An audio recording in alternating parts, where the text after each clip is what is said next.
Businesses and traders in Walsall are today counting the cost of clashes between English Defence League supporters and the police.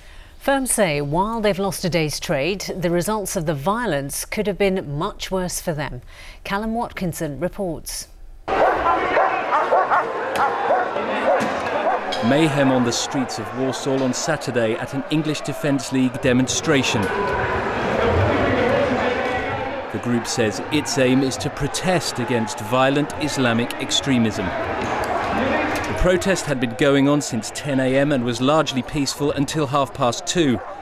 Police officers and protesters were cut and bruised in the ensuing violence, and the window was smashed at a local pub. But the feeling is that it could have been worse. I lost a day's trade, complete day's trade, But one day's trade is better than losing your life, isn't it?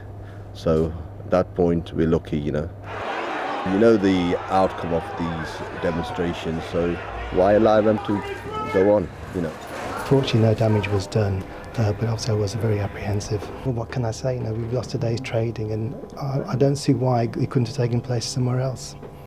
The EDL protest was held on Leicester Street, where 28 people were arrested. Unite Against Fascism held a counter-demonstration less than a mile away, where there was one arrest.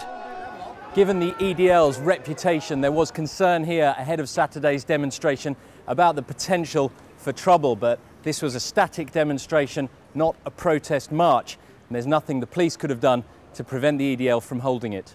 The overall verdict has to be that it could have been a lot worse than it was, and I think the reason for that is the really excellent job the police did in containing the English Defence League demonstrators. We were worried that the damage to both community relations and the physical damage to the town centre could have been a lot worse than it actually was. The challenge for the police in dealing with the EDL is to balance the democratic right to protest against the safety of the public.